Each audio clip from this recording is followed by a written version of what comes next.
तुमने और देव ने मेरा और चंद्रिका का विश्वास बुरी तरह से तोड़ दिया है, और इस बात को लेकर चंद्रिका तुम्हें कभी माफ नहीं करेगी, और ना ही मैं भी माफ करूंगा तुम दोनों को। ना ही ये टूटा हुआ विश्वास फिर से कभी जुड़ पाएगा।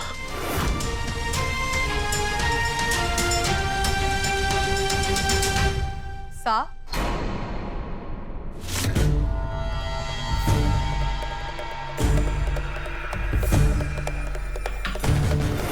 कहीं देवी हुकुम ने सुन तो ना लिया।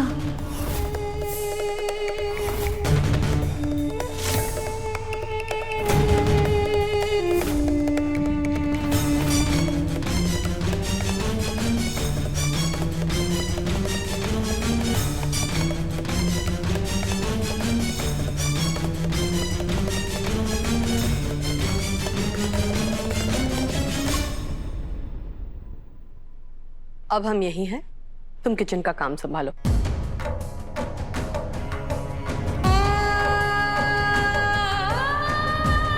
और वसुधा, पानी लेकर आना।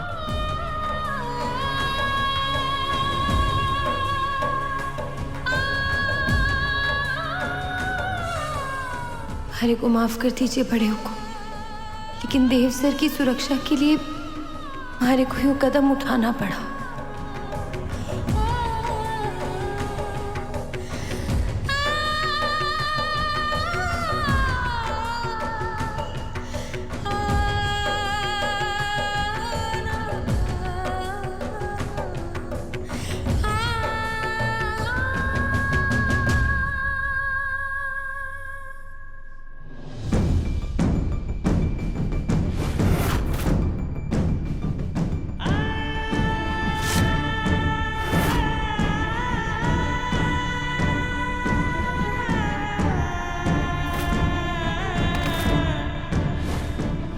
रियली सॉरी, मैं चाहता हूँ कि मैंने आपका दिल दुखाया।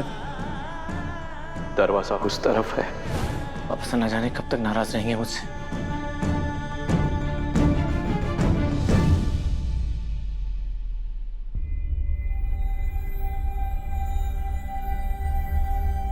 देव सर, खाना खाने आ जाइए।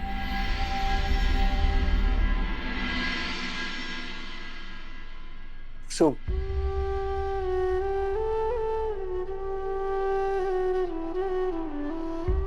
सॉरी बसु, मैं जानता हूं तुम्हारे साथ नई दुल्हन वाली कोई भी रस्म नहीं हुई। मैं भी उतना ही दुखी हूं।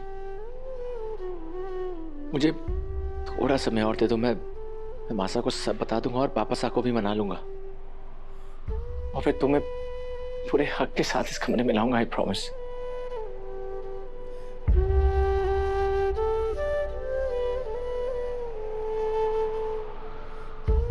मैं चलती हूँ।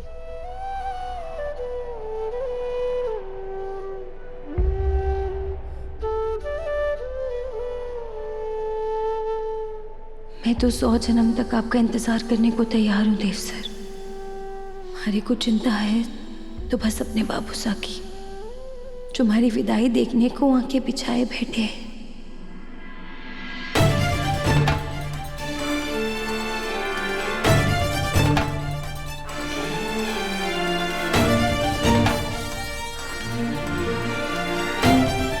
बस वसु, अब और इंतजार नहीं, पर उसके लिए मुझे जल्दी से जल्दी पापा सा को मनाना पड़ेगा।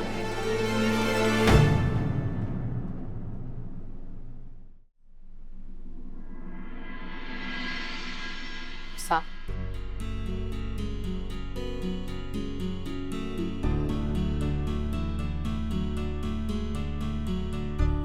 हमने वसुधा को सब कुछ समझा दिया।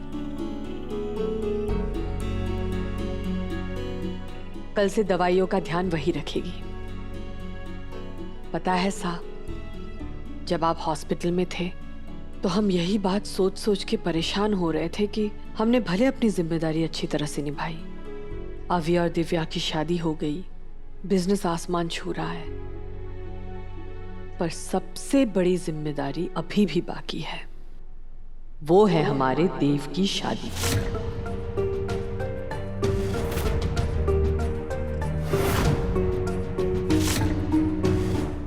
जो बिल्कुल शाही तरीके से करनी है।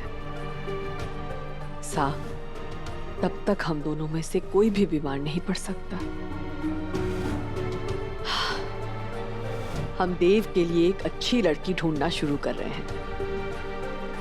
इस साल उसकी शादी कराएंगे बहुत धूमधाम से। उसके बाद हम सोच रहे थे कि आप और हम गांव चले जाएंगे, सूर्या भाई साहब की तरह एक आजाद और सुकून की जिंदगी बिताएंगे। कैसे तुम्हें बताऊं चंदा कि देव की शादी से जुड़ा अब तुम्हारा कोई भी सपना कभी पूरा नहीं होगा। मैं डर रहा हूं उस पल से जब तुम्हें ये सच पता चलेगा। कितना भरोसा है तुम्हें अपने देव पे? क्या होगा जब वो टूटेगा?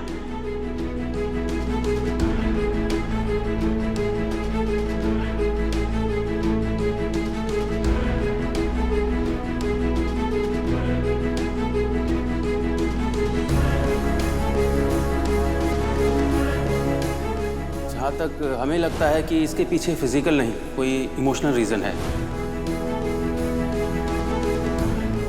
सा, क्या बात है? किस बात से परेशान है आप? हमें नहीं बताएंगे?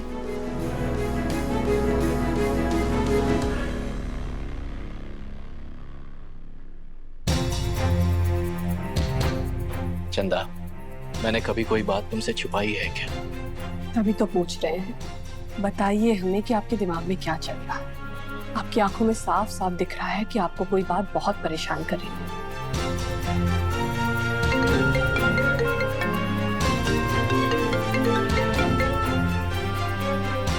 जी देवर साहब। मीटिंग शुरू करें भाभी साहब? हमारे यूएस वाले क्लाइंट्स वीडियो कॉल के लिए रेडी हैं। ठीक है, हम आते हैं मीटिंग के लिए। सा, आप पहले हमें बताइए, उसके बाद ही हम जाएंगे।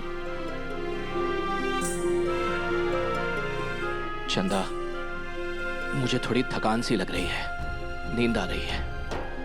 एक काम करो, तुम मीटिंग अटेंड करके आओ, हम बाद में बात करेंगे।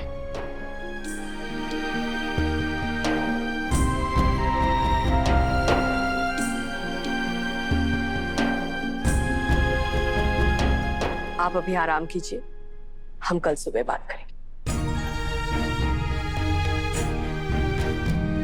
चंदा, मीटिंग के लिए ऑल द बेस्ट।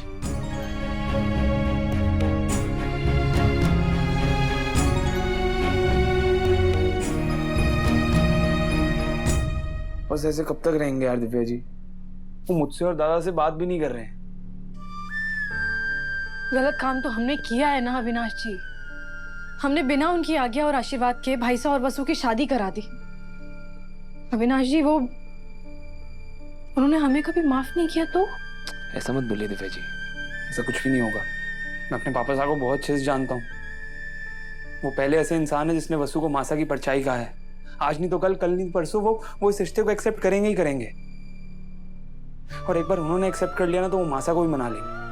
आप बिल्कुल सही कह रहे हैं, लेकिन मुझे अभी भी यही लगता है कि हमें मासा से झूठ नहीं बोलना चाहिए था। हमें ये सच नहीं छुपाना चाहिए था। हमने उनका भरोसा तोड़ा है।